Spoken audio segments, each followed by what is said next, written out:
Assalamualaikum warahmatullahi wabarakatuh. Halo semuanya, welcome to my YouTube channel. Perkenalkan, nama aku Diva Sabila Atmaja dengan NIM 4444220047, Program Studi Teknologi Pangan Universitas Sultan Ageng Tirtayasa. Pada pembahasan kali ini, aku akan membagikan review mengenai analisis kadar abu ataupun mineral dengan menggunakan titrasi EDTA. Nah, kalian tahu nggak sih apa itu kadar abu atau mineral? Dalam bahan pangan, kadar abu dan mineral memiliki peranan penting dalam menentukan kualitas nutrisi dan juga keamanan makanan. Kadar abu merupakan residu anorganik yang tersisa setelah air dan juga materi organik yang telah habis oleh pemanasan, yang menunjukkan jumlah total mineral dalam makanan. Sedangkan mineral adalah ukuran jumlah komponen anorganik tertentu yang penting untuk kesehatan tubuh manusia yang ada dalam makanan seperti kalsium, natrium, kalium, dan juga klor. Analisis kadar abu dan mineral dalam bahan pangan membantu memastikan bahwa makanan tersebut memenuhi standar keamanan dan juga kualitas. Misalnya, kadar mineral tertentu dapat menjadi indikator adanya kontaminasi atau proses yang tidak sesuai. Selain itu, informasi tentang kadar mineral juga penting dalam menilai nutrisi dari makanan tersebut. Kadar mineral tersebut merupakan nutrien esensial bagi tubuh manusia. Nah, mineral ini tidak hancur dengan pemanasan dan juga volatilitas mineral juga rendah dibandingkan dengan komponen makanan lain, sehingga pada beberapa metode dalam mendapatkan kadar abu atau mineral digunakan teknik pemanasan dengan menggunakan suhu tinggi. Mineral dalam bahan pangan dapat hadir dalam 3 bentuk utama, yaitu ada garam organik, garam anorganik, dan juga senyawa kompleks. Garam organik ini adalah mineral yang terikat dengan senyawa organik, seperti asam amino dalam protein ataupun asam lemak. Contohnya besi hem dalam hemoglobin dan juga mioglobin, serta kalsium sitrat dalam buah-buahan. Yang kedua yaitu ada garam anorganik.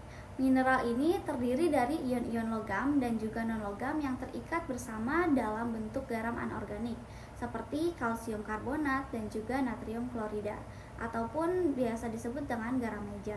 Mineral ini sering ditemukan dalam bentuk padatan dalam bahan pangan.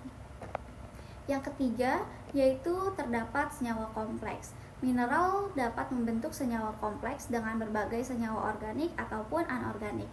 Contohnya yaitu termasuk kalium fosfat yang penting untuk pembentukan tulang dan juga gigi, serta zat besi yang terikat dengan protein dalam hemoglobin.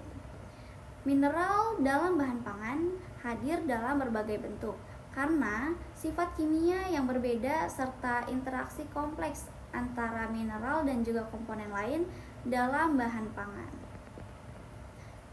Dalam menganalisis kadar mineral dalam bahan pangan, terdapat beberapa metode yang dapat kita gunakan.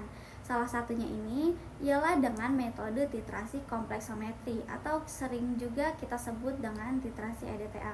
Karena dalam prosesnya ini menggunakan zat pembentuk kompleks berupa EDTA ataupun etilen diamin tetraasetat. Titrasi kompleksometri ini adalah salah satu jenis titrasi yang didasarkan pada reaksi pembentukan senyawa kompleks antara ion logam target dengan zat pembentuk kompleks.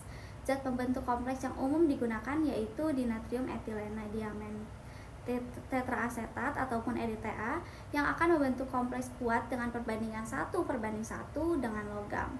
pH larutan dalam titrasi kompleksometri ini harus dikontrol karena akan menentukan selektivitas pembentukan kompleks antara EDTA dengan logam target. Prinsip dari titrasi kompleksometri ini adalah larutan yang mengandung ion Ca2+ akan membentuk kompleks dengan EDTA sehingga kadar dapat diketahui, di mana Na2-EDTA bertindak sebagai ligan ataupun H2Y2 dan memiliki banyak keunggulan, diantaranya selalu membentuk kompleks ketika direaksikan dengan ion logam, dapat bereaksi cepat dengan banyak jenis ion logam. Dalam titrasi EDTA, larutan standar EDTA ini ditambahkan ke dalam larutan sampel yang mengandung ion logam. Ion logam dalam sampel bereaksi dengan membentuk EDTA untuk membentuk kompleks yang stabil. Ketika jumlah EDTA yang ditambahkan sudah cukup untuk mengikat semua ion logam dalam sampel, titrasi dianggap telah mencapai titik akhir. Titik akhir ini sering ditentukan dengan menggunakan indikator kompleksometri yang mengubah warna saat titik akhir tercapai. Dari volume EDTA yang digunakan dan konsentrasi EDTA yang diketahui, konsentrasi ion logam dalam sampel dapat dihitung. Dalam penentuan kadar abu atau mineral menggunakan metode titrasi EDTA, prosesnya melibatkan beberapa langkah kunci. Yang pertama yaitu terdapat persiapan sampel. Sampel yang akan dianalisis harus dipersiapkan terlebih dahulu. Untuk penentuan kadar abu, sampel tersebut biasanya dibakar hingga sisa-sisa organik terbakar menjadi abu. Sedangkan untuk penentuan mineral, sampel bisa berupa larutan atau padatan tergantung pada jenis analisis yang dilakukan. Yang kedua yaitu proses pembentukan kompleks. Dalam titrasi EDTA, EDTA ini berperan sebagai titran yang akan bereaksi dengan ion logam dalam sampel untuk membentuk kompleks yang stabil. Untuk penentuan mineral, EDTA ini biasanya ditambahkan dalam bentuk larutan standar yang konsentrasinya diketahui.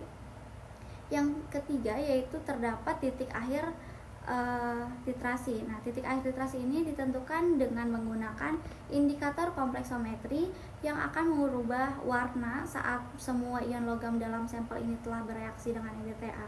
Indikator yang umum digunakan ini adalah Eriochrome Black Tea atau Calmaget. Yang terakhir yaitu terdapat proses pengukuran volume titrasi. Volume larutan EDTA yang digunakan untuk mencapai titik akhir ini ditentukan dengan menggunakan buret.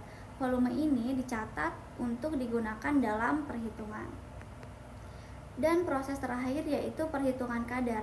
Berdasarkan volume larutan EDTA yang digunakan, konsentrasi larutan EDTA, dan faktor pengenceran jika diperlukan, kadar abu atau mineral dalam sampel dapat dihitung menggunakan rumus yang sesuai. Proses titrasi EDTA ini memungkinkan untuk penentuan kadar abu atau mineral dalam sampel dengan akurasi yang tinggi, asalkan semua langkah dilakukan dengan hati-hati dan juga pengukuran dilakukan dengan teliti. Metode ini juga sangat berguna dalam bidang analisis kimia untuk keperluan industri, pangan, dan juga lingkungan. Terdapat juga kelebihan dan kekurangan dalam metode titrasi EDTA ini. Untuk kelebihannya yang pertama yaitu tepat dan akurat untuk menentukan konsentrasi ion logam dalam sampel, dapat digunakan untuk berbagai macam ion logam, relatif murah, mudah diimplementasikan, dan juga memerlukan peralatan yang sederhana. Namun di sini juga proses titrasi EDTA ini terdapat kekurangannya. Yang pertama yaitu tergantung pada keberadaan indikator yang mungkin memerlukan penyesuaian berdasarkan kondisi analisis. Interferensi dari zat-zat lain juga dalam sampel dapat mempengaruhi hasil titrasi dan juga memerlukan pengetahuan yang cukup tentang sifat kompleksasi ion logam dengan EDTA. Nah, mungkin cukup sekian penjelasan mengenai analisis kadar abu ataupun mineral dengan menggunakan titrasi EDTA. Terima kasih karena telah menyaksikan. Wassalamualaikum warahmatullahi wabarakatuh.